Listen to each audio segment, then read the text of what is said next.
Добре, криптоентузијасти, имаме некои итни вести и апдейт кој што мораме да го доставиме до вас, така да ова ќе биде кратко видео, колку што можам кратко да го направам. Со оглед на фактот дека моментално гледаме дека имаме пад на пазарот, кој што доаѓа директно од една потенцијална вест, а тоа е моментално Paxos, а тоа е компанијата која што ги минта BUSD, односно тоа се стейблкоините кои што ги користи самиот Binance, така да моментално има доставено писмо од страна на SEC, Комисијата за хартија од вредност во Америка, до Paxos, кој што со истото се повикува да престане веднаш да ги произведува, односно минта овие долари. Истите се уште може да бидат заменети за долари. Ако некој од вас има, можеби не е лоша идеја да ги замените за некоја друга, како што е USDC, валута, со цел да не се најдете во ситуација нели непосакувана, иако тоа не мора да значи дека ќе се случи. Но сега за сега и самиот Paxos кажува дека се уште ги менува назад самите долари од BUSD во без разлика дали станува збор за нормални фиат долари или пак станува збор за промена во било која друга валута. Така да имате го тоа во превид, моментално се случува и е една од причините поради која што можеме да видиме и подлабок пад денеска, од она што моментално го гледаме. А доколку направиме техничка анализа, која што ќе направиме за некоја минута, само сакам да ви напоменам уште некои битни работи кои што може да се случат. Втората работа е Coinbase, кој што во било кое време очекува исто како и Kraken да добие практично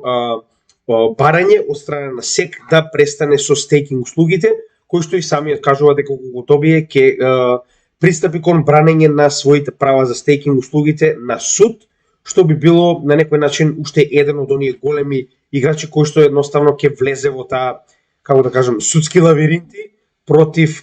самиот SEC. Така да имајте го тоа први, тоа е една од работите кои што моментално се случуваат, кои што се битни. Значи денеска доби известување Paxos, голема веројатност дека може да добие и Coinbase. Исто така да не заборавам дека Paxos самиот по себе има и стейблкоини USDP.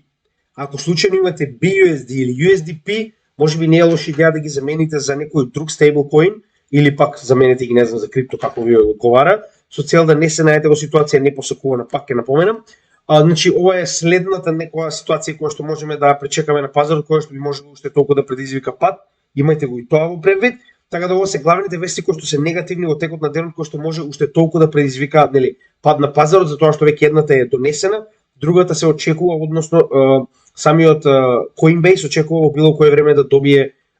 така речено во оваа ситуација наредба од потенцијално да добие нормална наредба од SEC да престане со стейкинг услугите, како што рековме ќе ги брани истите пред суд. И многу битна работа во однос на утрешниот ден, затоа што очекуваме стапка за инфлација. Значи, ако се сеќавате, разговаравме во однос на ова, само да го отварам правилниот таб. Значи, во оваа ситуација ќе поразговараме малку повеќе околу инфлацијата, односно она што го очекуваме со податоците за инфлација во текот на утрешниот ден. Во однос на она што јас досега го успеав да го видам, се очекува и понатаму да добиваме пад на CPI инфлацијата, како и на core инфлацијата, и како што кажавме, ќе напоменеме уште еднаш. Од досегашните информации, со оглед на фактот дека веќе имаме извештај за невработеност, кој што самиот по себе, кој што можеме да видиме, е уште попозитивен од претходните, односно, значи ова се двата најосновни, како да кажем, критериуми според кои што Федералната резерва одлучува што понатаму ќе прави на пазарот во однос на rate hikes. Така, следниот состанок ни е многу далеку, нормално, дури во крајот на март, но тоа не го менува фактот дека ова се битни информации кои што уште од сега треба да продолжиме да ги следиме. А тоа е дека, значи, гледате, уште од април 2022 година, значи, стапката на невработеност се движи помеѓу 3,5 и 3,7. За конечно истата да пробие надолу и да биде најдобро во последните 50 години. Значи, во последните 50 години немало толку добра ставка на невработеност како што моментално имаме во Соединетите Американски држави, со тоа што гледате овде. Значи, од летото, практично од август, значи имаме некои по околу 300 до 200.000 ново настанати работни места, а предходниот месец, значи на почетокот на овој месец, во текот на јануари, добивме податок дека има 500.000 настанати работни места, кој што како податок е многу добар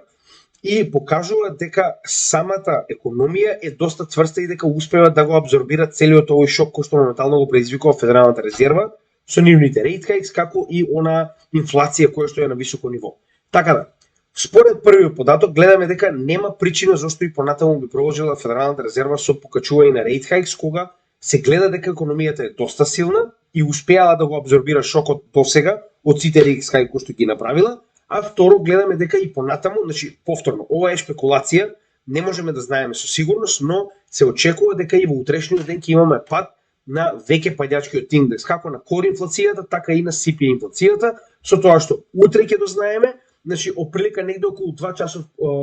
попладне би требало да биде објавен, затоа што тоа е околу 8 наутро во Вашингтон, така да разликата е 6 часа, така да затоа околу 2 часа попладне ќе го добиеме конечно CPI и кор индексот за месец јануари и како и досега намалување на инфлацијата секогаш делува позитивно на пазарот. Односно, затоа и ви реков дека моментално имаме вести кои што се крајно негативни, кои што гледаме дека делуваат негативно на пазарот, додека во исто време имаме утрешни потенцијални позитивни вести, во кои што доколку добиеме значителен пад на инфлацијата, зборуваме од 0,4-0,5 и повеќе, значи моменталната инфлација е 6,5, замислете да падне на 6,1 или 6. Значи во таква ситуација очекуваме дека ќе имаме пад на стравот на пазарот и раст на цените. Зошто? Затоа што колку повеќе се намалува инфлацијата, толку помала е шансата и понатаму Федералната резерва да ги зголемува rate hikes-от, така да голема веројатност дека конечно ќе или стават последната од 0,25 или ќе запад. Доколку добиеме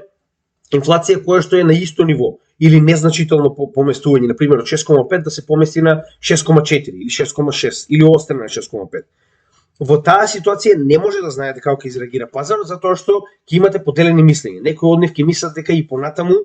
Федералната резерва ќе продолжи со rate hikes, некои ќе мислат дека поради тоа што имаме јак извештај на почетокот на овој месец за невработеност и понатаму ќе имаме добра поставеност на Фед да не мора да продолжува со rate hikes, но затоа и велам, доколку добиеме иста или слична нова стапка која што моментално ја гледаме овдека, како за CPI така и за кор, мораме да запазиме и кор секогаш. Значи не можеме да знаеме како ќе се постави самиот пазар, затоа што тогаш е веќе ствар на момент. Значи како во моментот ќе изреагира самиот пазар. И доколку поради некоја неочекувана причина можеби добиеме покачување на да речем стапката за инфлација за некој значителен да речем значителна количина од 0,3-0,4%, автоматски можеме да очекуваме дека и понатаму ќе добиеме rate hikes, затоа што таков тип на скок на инфлацијата може да го исплаши Фед дека ќе добиеме ребаунд, односно дека инфлацијата ќе почне да се качува повторно, поради тоа што имаме силна економија, она што моментално го видовме на почетокот на овој месец. Така да, тоа се основните работи кои што треба да ги запазиме, уште еднаш ќе кажам, покачување на инфлацијата за значителна количина како 0,4-0,5% нагоре од овој момент, значи враќање на стравот на пазарот и очекување на дополнителни rate hikes од страна на Федералната резерва, а со тоа и паѓање на цените и понатаму. Паѓање на овој индекс, односно за значително паѓање од 0,4-0,5 и повеќе, значи намалување на стравот на пазарот, затоа што очекуваме дека Федералната резерва нема да покачува или пак ќе го стави конечно последното 0,25 покачување на каматата моментално и на тој начин имате намалување на стравот и зголемување на цените и нормално не можеме да знаеме што би се случило доколку таквото покачување или намалување или пак самиот индекс остане на иста вредност, тогаш ќе мораме да видиме како самиот пазар ќе изреагира. Така да, моментално денеска обрнете внимание на ова затоа што верувам дека се повеќе и повеќе моментално се будат моментално да речам во Америка затоа што е доста рано таму е сега 6 часот наутро. Така да како луѓето се будат, така оваа паника и понатаму ќе завладува затоа што BUSD е третиот најголем стейблкоин на пазар. Значи еве да ви покажам само како тоа изгледа. Јас верувам дека ваквата забрана драстично ќе делува на истиот, односно BUSD по големина после Tether и USDC е 16 билион. Тоа не значи дека истите веднаш ќе исчезнат, не верувам дека сите наеднаш ќе ги сменат своите BUSD во нешто друго, но верувајте ми, верувам дека ќе имаме голема поместување со оглед на фактот дека никој не сака да поседува нешто што моментално е нападнато од страна на SEC. Имајте го тоа предвид. Така да во текот на овој ден очекуваме понатаму пат, но во текот на утрешниот ден доколку добиеме позитивна стапка, она што го очекувам, значи да добиеме пат на инфлацијата, Јас голема веројатност дека ќе алоцирам дел од моето портфолио со цел да не дојдеме до нагла корекција нагоре и да го промашам ова што моментално до сега сме успеале да го постигнеме со корекција надолу, иако ако направиме техничка анализа, она што сега моментално ќе го разгледаме, мислам дека е се уште рано. Зошто го велам тоа? Значи ние од претходниот пат, значи од ова дно кој што сме го утврдиле овдека локално, не сме стигнале дури ни до 38,2, односно 0,382 левел на Фибоначи, што е првиот значителен левел кој што очекуваме да биде моментот каде што ќе можеме да разговараме за потенцијален пресврт нагоре, а во исто време гледаме дека тоа е претходниот момент кој што, гледате, во оваа ситуација ни беше отпор, за сега да го ретестираме и да видиме дали ќе биде поддршка. Од каде сето тоа доаѓа? Доаѓа од претходниот хај, локален хај, кој што е постигнат од страна на предпадот на FTX, така да затоа е ова многу битно ниво и верувам дека е добро да се ретестира, додека овој тренд, оваа жолта линија која што има моментално, која што потекнува уште од падот од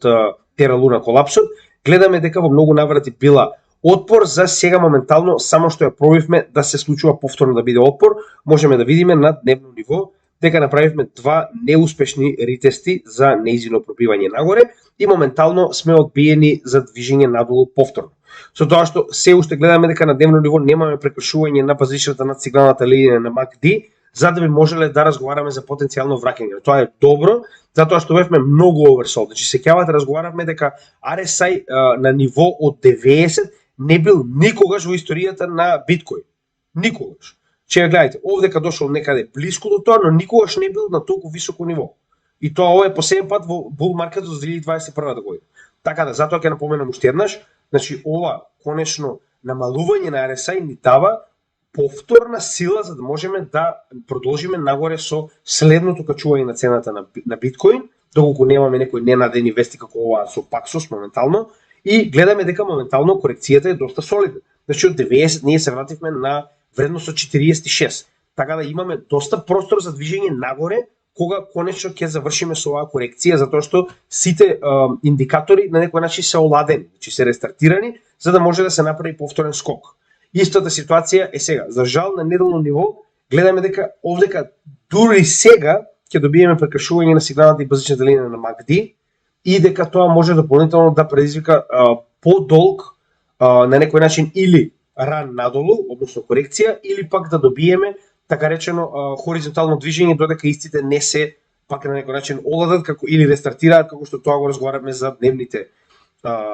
индикатори, со тоа што гледате. Го напоменавме тоа во претходните анализи кога добивме овој триаголник, дека тоа значи официјално променување на трендот што моментално го гледаме. Значи како што кажав, техничката анализа е многу добра ако знаете да ја користите. Тоа е волност на овој чарт, мислам дека е доста јасен, со оглед на фактот дека на некој начин оваа корекција изгледа дека ќе потрае уште некој време, посебно со оглед на фактот дека овие вести не се баш нешто позитивни, но пак ќе кажам, во текот на утрешниот ден ќе видиме што сето ова ќе биде, со оглед на фактот дека падне инфлацијата, автоматски имате раст на пазарот. Значи, колку ќе биде останува да видиме, но пак ќе кажам, падне инфлацијата, автоматски значи пад на стравот и раст на цените на пазарот. Со тоа што да не забораваме дека на неделно ниво се случува оној dead cross кој што сите го паат. Верувам дека многу од оние кои што гледате видеа ќе добиете затоа што веќе конечно се случи dead cross, сега сите ќе нели паничат затоа што имаме dead cross, а пак јас не верувам дека ќе имаме никаква голема корекција со оглед на фактот дека веќе неколку пати го спомнавме тоа. Dead cross и golden cross се лагирачки индикатори затоа што овој dead cross се формира уште од падот на претходниот bull market 2021 година и потребно беше една година за 50 неделната средна вредност конечно да дојде и да ја премине 200 неделната средна вредност, што се случува прв пат во историјата на биткоин, но тоа повторно освен паника не гледам причина зашто тоа било проблем, затоа што ако погледнеме на дневно ниво, ние фактички имаме golden cross, каде што моментално гледаме дека 50 неделната средна вредност само што ја помина 200 неделната средна вредност, така да за да ви велам, конфликтни работи имаме, но повторно ќе кажам, мене корекција до bull market support band би била сосема доволна и нели очекувана со оглед на фактот дека тоа е негде околу 20.000 и гледаме дека горната граница на bull market support band кореспондира со 50 неделната средна вредност, како и она ниво од 20.000 кое што е психолошка бариера, кое што најчесто луѓето ја тргуваат, така да доколку се симне до овој период негде околу 21.000, 20.500, тоа ќе биде за мене сосема одличен момент за нели, да направам диверзификација на портфолиото кое што очекувам, па дури и да имаме уште поголем пат, после тоа нема да ми биде проблем, но очекувам барем да се придвижиме негде околу 21.000 или 20.500, тоа е горната граница на bull market за портфолиото, пред да го направам сето тоа, со исклучок на позитивни вести од утрешната инфлација, која што би можела да ме натера да направам диверзификација на портфолиото малку порано, затоа што повторно ти кажам, значи ние од максималната вредност од 24.000 се симнавме моментално на 21.700 и повторно. Значи ова е оној момент за кој што постојано разговараме. Имајте во предвид дека не може да очекувате точно да се предвижи пазарот до оние цени кои што вас ви одговара, значи тоа најчесто не се случува. Треба да чекате на корекција, но некогаш чекајќи она перфектна корекција може да го пропуштите целиот пазар. Затоа и некогаш е побавно да направите DCA малку порано и да пропуштите уште некои $500 надолу, отколку да не го направите тоа, а цената никогаш да не ги достигне оние $500 надолу и да се тргне во следната насока. Така да ќе напоменам, имајте го тоа во предвид, ни го следиме пазарот будно и ова е ваше предупредување во однос на денешниот и утрешниот ден, да знаете што очекуваме. Денеска очекуваме пад, утре со оглед на тоа дека очекуваме позитивни вести за пад на инфлацијата, очекуваме обратна насока на пазарот, односно раст, така да имајте во предвид дека голема веројатност е дека може да алоцираме уште во текот на оваа вечер ако видиме обратно движење од она што го очекуваме на пазарот. Така да негде до утрешниот ден голема веројатност е дека ќе алоцираме ако видиме дека има позитивни вести во однос на инфлацијата, затоа што следиме доста медиуми. И како што кажав, позитивна вест во падот на инфлацијата може да предизвика раст на пазарот кој што не сакаме да го пропуштиме, затоа што можно е да немаме дополнителен пад. Повторно, се останува овој пат, барем во оваа ситуација, највеќе на фундаменталната анализа, односно следење на вестите, затоа што гледаме дека моментално, значи SEC се обидува што може повеќе да действува во криптосферата, што е ретардирано, затоа што на крајот од денот вие го обвинувате Paxos и BUSD дека моментално се хартија од вредност. Значи, ова чисто онака за крај пред да го завршам видеото. Како може да биде хартија од вредност стейблкоин? Кога? Едно од основните 4 критериуми кои што мора да ги исполнува, нели нивниот Howey тест од 45 година, да не забораваме, таа напредна Америка, е дека треба да се очекува профит од хартијата од вредност која што сте ја купиле,